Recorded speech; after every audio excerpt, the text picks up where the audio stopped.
Porque si tú no estás orando, estás lejos de Dios. La única manera de saber que estás con Dios es si todos los días estás pasando tiempo en oración, abriendo tu corazón y dependiendo de Dios. A partir del versículo 4, anoche leímos hasta el versículo 3. Pero Jehová hizo levantar un gran viento en el mar, y hubo en el mar una tempestad tan grande que se pensó que se partiría la nave. Y los marineros tuvieron miedo, y cada uno clamaba a su Dios, y echaron al mar los enseres que había en la nave para descargarla de ellos. Pero Jonás había bajado al interior de la nave y se había echado a dormir. Y el patrón de la nave se le acercó y le dijo: ¿qué tienes, dormilón? Levántate, clama a tu Dios, quizás Él tendrá compasión de nosotros y no pereceremos. Y dijeron cada uno a su compañero: venid y echemos suertes, para que sepamos por causa de quién nos ha venido este mal. Y echaron suertes, y la suerte cayó sobre Jonás. Entonces le dijeron ellos: decláranos ahora, ¿por qué nos ha venido este mal? ¿Qué oficio tienes? ¿Y de dónde vienes? ¿Cuál es tu tierra? ¿De qué pueblo eres? Y Jonás les respondió: soy hebreo y temo a Jehová, Dios de los cielos, que hizo el mar y la tierra. Y aquellos hombres temieron sobremanera y le dijeron: ¿por qué has hecho esto? Porque ellos sabían que Jonás huía de la presencia de Jehová, pues él se los había declarado.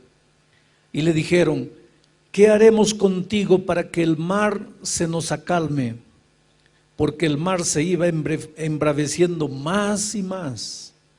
Y Jonás les respondió: tomadme y echadme al mar, y el mar se aquietará, porque yo sé que por mi causa ha venido esta gran tempestad sobre vosotros.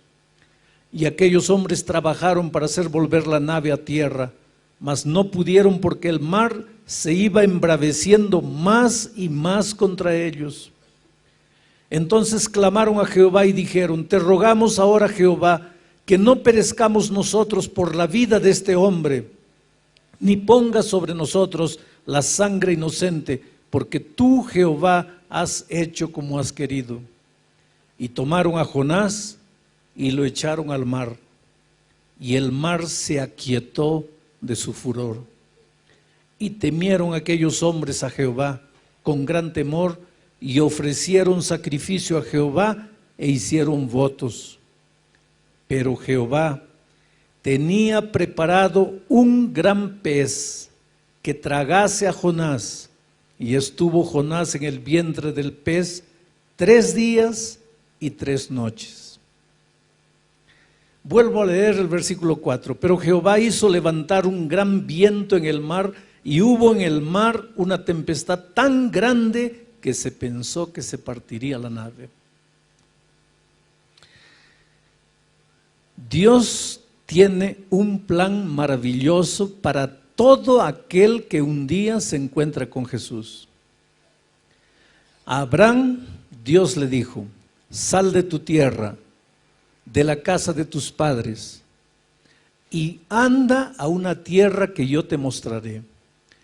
Y tú serás una bendición por donde pases. El plan de Dios para sus hijos es que sus hijos sean una bendición por donde pasen. Pero Jonás, en lugar de ser una bendición en el barco, estaba siendo una maldición. ¡Qué tragedia! Un hombre llamado para ser bendición se había vuelto en una maldición. por donde tú vas, ¿eres una bendición? Como padre, ¿eres una bendición? Como esposo, como esposa, como hijo, ¿eres una bendición? Como empleado, ¿eres una bendición? Como patrón, ¿eres una bendición? Es interesante. Yo tengo un hijo abogado. Él se casó hace unos 5 años atrás.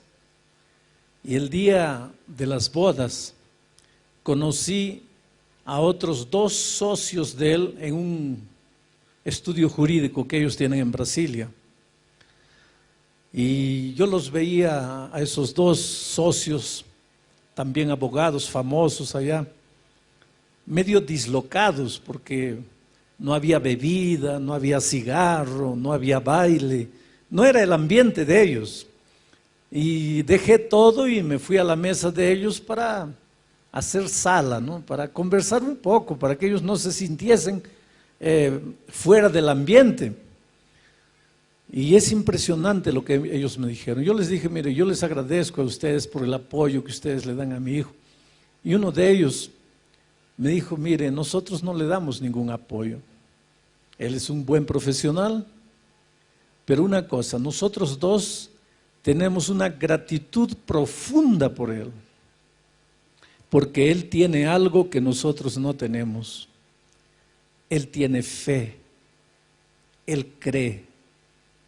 Y cuando a veces nosotros tenemos un caso casi perdido, cuando parece que ya no vamos a lograr nada, lo primero que hacemos es entrar a la sala de él, no para pedirle ideas con relación al trabajo, sino para pedirle que él haga una oración por nosotros, porque hay momentos en que solo Dios puede resolver algunos problemas.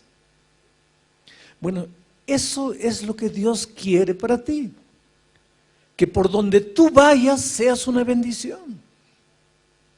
Tú eres la luz, dijo Dios.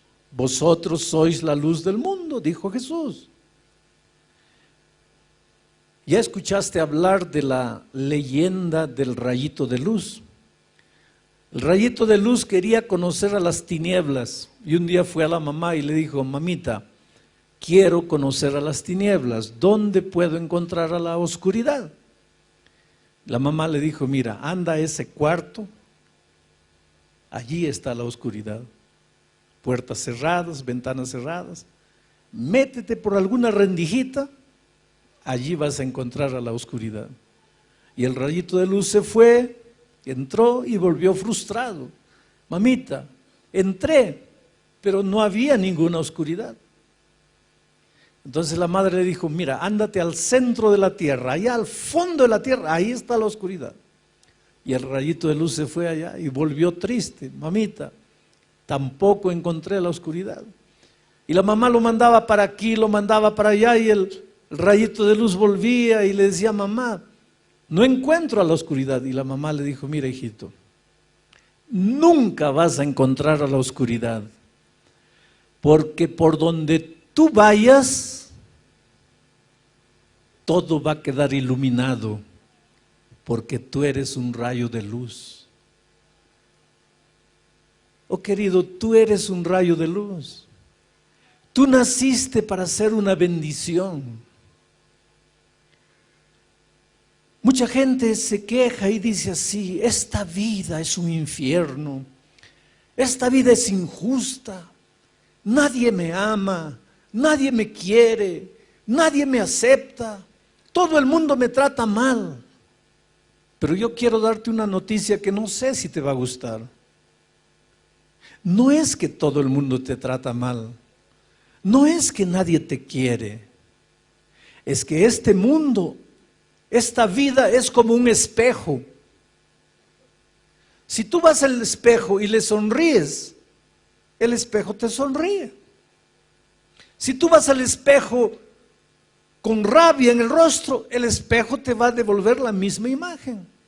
Si tú lloras delante del espejo, el espejo te va a devolver la imagen de alguien llorando. El problema es que tú ¿Andas con el rostro fruncido?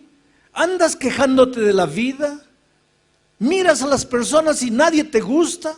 ¿Vives criticando, mirando los defectos de las personas? Pero quieres que te acepten. ¿Quieres que todos se traten bien? Querido, trata bien a las personas. Ama a las personas. Acéptalas como son. Tú no vas a cambiar la personalidad de los seres humanos. Pero ese es muy hablador, acéptalo así hablador. Ese es muy callado, acéptalo callado. Ese es muy triste, acéptalo triste. Ese es muy nostálgico, acéptalo nostálgico. Porque cuando tú aceptes a las personas como son, las personas te van a aceptar a ti como tú eres. El problema es que nosotros queremos que las personas sean de la manera que nosotros queremos que sean. Pero si las personas cobran eso también de nosotros, ¿a dónde vamos? Jonás había nacido para ser una bendición, pero estaba haciendo una maldición. Y no estaba haciendo una maldición solo para la gente que estaba en el barco, estaba haciendo una maldición para sí mismo. Al escaparse de Dios, Jonás había perdido 4 cosas maravillosas. Y cada vez que tú no quieres compromiso con Dios, cada vez que tú corres de Dios, cada vez que tú te limitas a acompañar a Dios de lejos, pero no te acercas, no te comprometes, no te relacionas. Ahora mira, en los tiempos de Cristo, multitudes seguían a Jesucristo. ¿Cuántos comieron del pan en el milagro de la multiplicación de los panes y peces? Por lo menos unas 15,000 personas. Cuando crucificaron a Jesucristo, ¿dónde estaban esas 15,000 personas que comieron el pan que Jesús multiplicó? Es que eran personas que seguían a Jesús así de lejos, sin compromiso. Está distribuyendo pan, llego cerca. Está curando, voy allá. Está dando alguna bendición, corro, pero no quiero compromiso. Un paso siempre atrás. Siempre la humanidad fue así.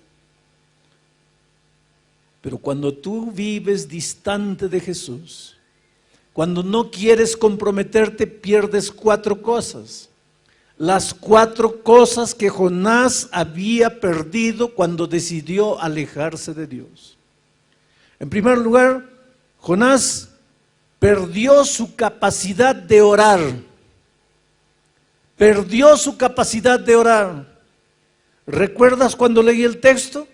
Cuando la tormenta apareció, cuando el problema apareció, dice que cada uno de los marineros oraba a un Dios diferente. Cada uno tenía su Dios y cada uno clamaba a Dios. Yo creo que el jefe de los marineros convocó a una noche de oración especial, una reunión especial de oración para que Dios calme la tempestad. Y cada uno oraba a un Dios extraño. Ahora, la única persona que conocía al Dios verdadero, creador de los cielos y la tierra, dormía. Jonás, en la historia, es el primer cristiano que se durmió en una reunión de oración. Se bajó allá abajo y se echó a dormir. Si tú me haces una pregunta esta tarde, pastor, ¿cómo sé que me estoy alejando de Dios? Yo te respondo, cuando empiezas a perder tu capacidad de orar, cuando empiezas a orar poco, te estás alejando de Dios. Pero pastor, si el sábado estuve en la iglesia, no importa. Pero pastor, si yo soy anciano, no importa. Pero pastor, si yo pasé la lección de la escuela sabática, no importa. El hecho de que vienes a la iglesia no mide tu comunión con Dios.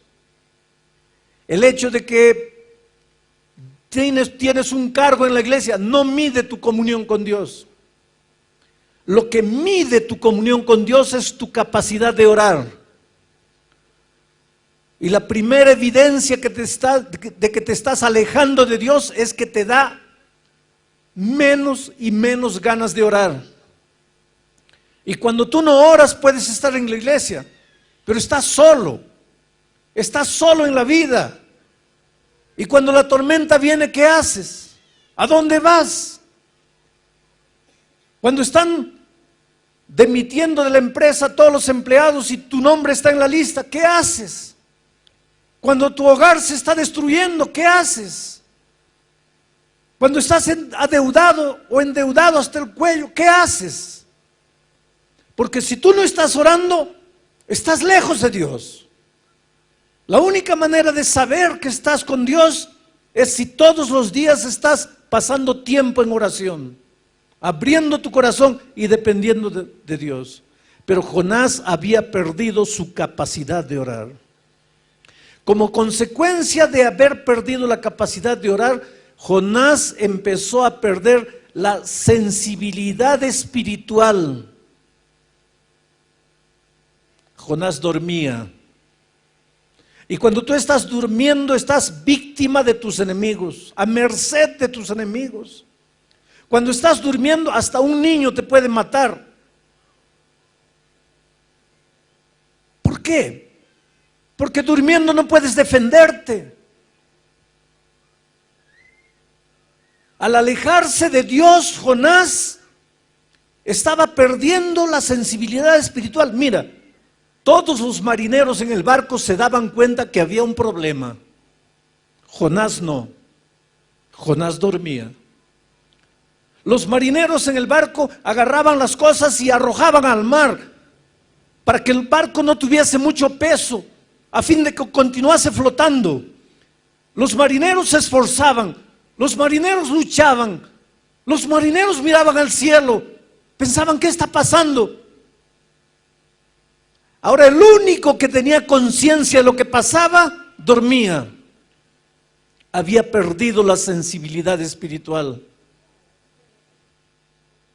¿Sabes que lidiar con cosas espirituales es una bendición, pero puede transformarse en una maldición?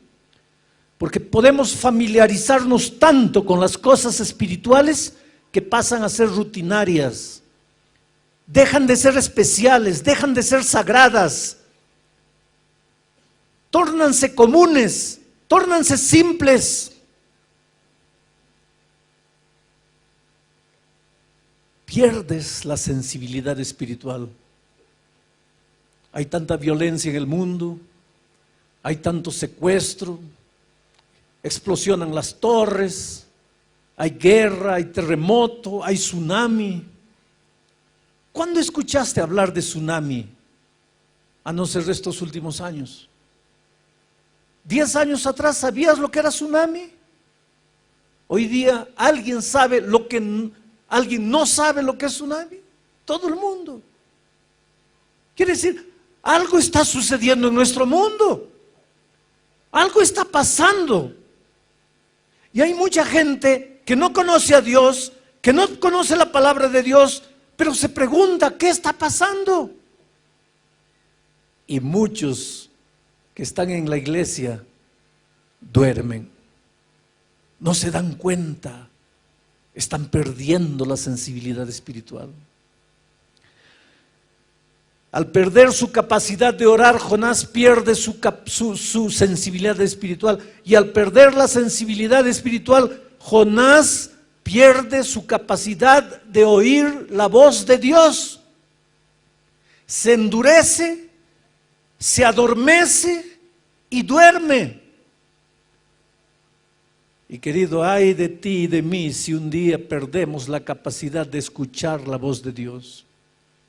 ¿Cómo Dios habla a tu corazón? A través de la conciencia, que saca sus conclusiones de la palabra de Dios. Pero cuando Dios te habla y no le escuchas, te sigue hablando y no le escuchas, te continúa hablando y no le escuchas, tu corazón se va endureciendo, endureciendo, endureciendo, y llega un momento en que Dios puede gritar a tus oídos y ya no escuchas, porque pierdes la capacidad de escuchar la voz de Dios. ¿Hace cuántos años Dios te llama? ¿Hace cuántos años Dios toca tu corazón para que le entregues definitivamente la vida a Cristo? Estaré predicando esta noche para alguien que ya tuvo momentos felices en la iglesia de Dios. Y por esas cosas de la vida hoy día estás lejos de Dios, lejos de la iglesia. ¿Cuántas veces Dios te ha llamado? ¿Cuántas veces Dios ha tocado tu corazón? ¿Cuántas veces en medio de la noche el Espíritu te ha incomodado? ¿Cuántas noches de insomnio has tenido? Porque la voz de Dios te atormenta.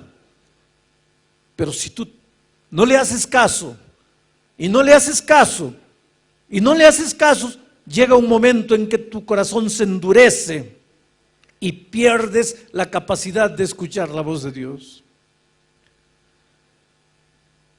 Ahora veamos cómo las personas tratan de resolver el problema que había aparecido aquella noche. Estaban en medio de una noche oscura y un mar embravecido. Cada uno clama a su Dios. Y después de clamar a Dios, todos los que estaban en el barco tratan de resolver el problema. En primer lugar, ellos raciocinan y llegan a la siguiente conclusión: este problema debe haber aparecido porque entre nosotros debe haber un culpable. Y entonces ellos echan suerte. Ustedes saben que los marineros juegan cartas, juegan dados, juegan dominó. Los marineros pasan el tiempo con ese tipo de juegos de azar. Y los marineros aquella noche trataron de descubrir quién era el culpable, utilizando las herramientas que tenían en sus manos, utilizando las cosas que ellos conocían. Echaron mano del juego de azar. No es que la Biblia apruebe el juego de azar.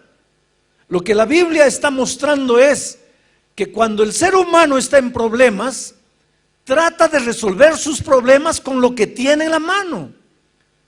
Ni que para eso tenga que entrar en la tradición humana que no tiene base científica ninguna. Ponte a pensar en nuestros días. La humanidad inconscientemente sabe que este barco está en peligro. La humanidad inconscientemente sabe que la embarcación llamada tierra está corriendo peligro. Y cada uno trata de resolver el problema.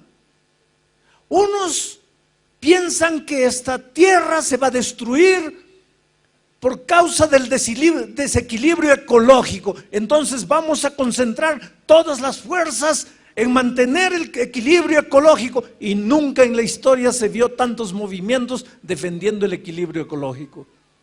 Y claro que tiene razón de ser, pero la solución para el planeta no está ahí.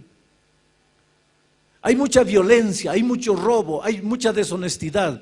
Entonces, ¿qué debemos hacer? Vamos a construir prisiones para que todos los ladrones vayan allá. Ahora, querido, si todos los ladrones tuviésemos que ir a la prisión, no quedaría nadie afuera, porque el problema no está afuera, el problema está en el corazón humano. Hay un filósofo que dice que si tú no robaste todavía es porque no tuviste la oportunidad. Y yo te voy a confesar una cosa, porque quiero que entiendas que soy un ser humano tan humano cuanto tú. Un día en los Estados Unidos entregué un billete de $100, un billete de $10 para una compra que hice de $2, $3. Y la chica debería tener algún problema ese día, seguro que peleó con el esposo o algún hijo estaba enfermo. Evidentemente su cuerpo estaba allí, pero su cabeza no estaba, porque me recibió el billete de $10 y me dio el vuelto de $100. ¿Qué es lo que debería haber hecho yo inmediatamente? ¿Qué debería haber hecho? Devolver. Y devolví. Pero pensé 2 segundos antes de devolver.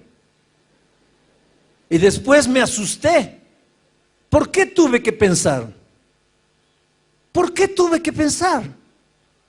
¿Por qué no devolví en el acto, como algo natural.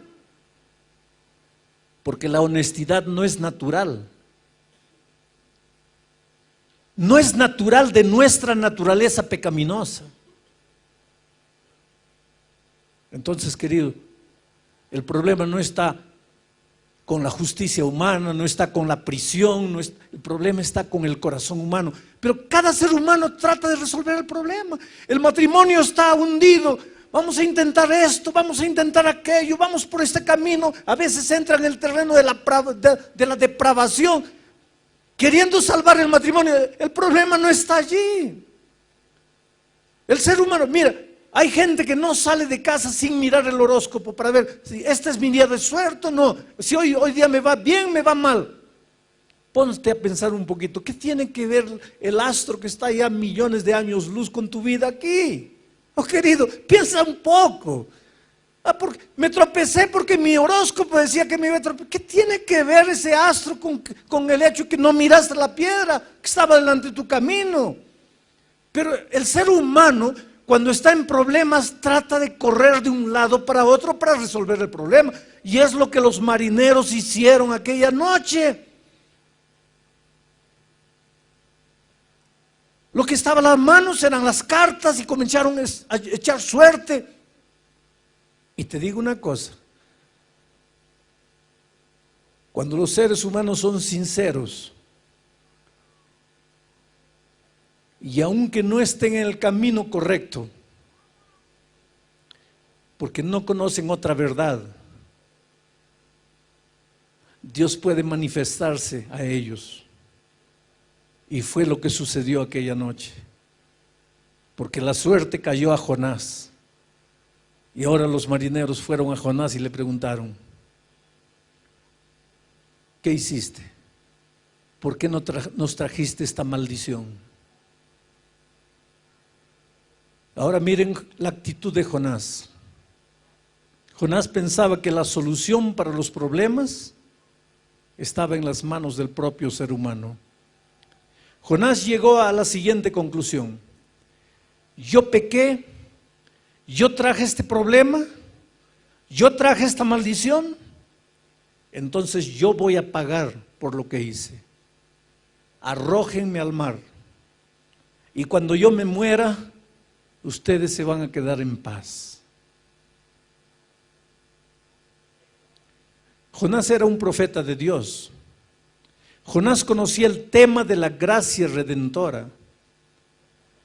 Hay muchos cristianos sinceros que piensan que en el Antiguo Testamento la enseñanza es salvación por las obras y que en el Nuevo Testamento la enseñanza es salvación por la gracia. Pero si tú lees la Biblia desde el Génesis hasta el Apocalipsis, vas a ver que la única enseñanza bíblica es la salvación por la gracia. Por las obras nadie se salva, por la ley nadie se salva, por guardar mandamientos nadie se salva.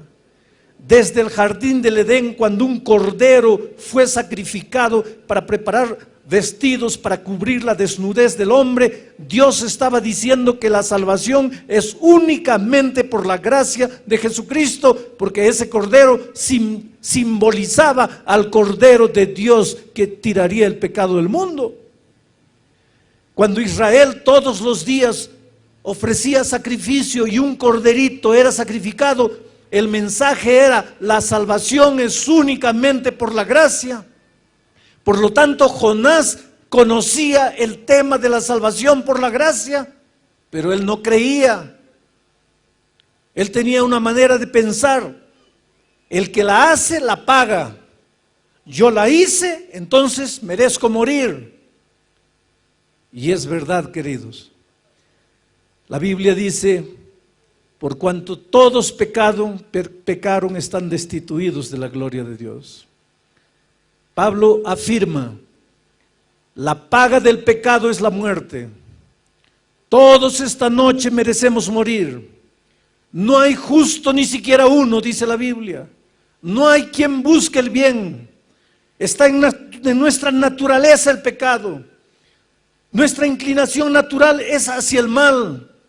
Por lo tanto, aquí nadie tiene derecho de ser salvo. La salvación no es por derecho. La salvación no es por merecimiento. La salvación no es porque has hecho alguna cosa buena. La salvación no es por puntos que ganaste.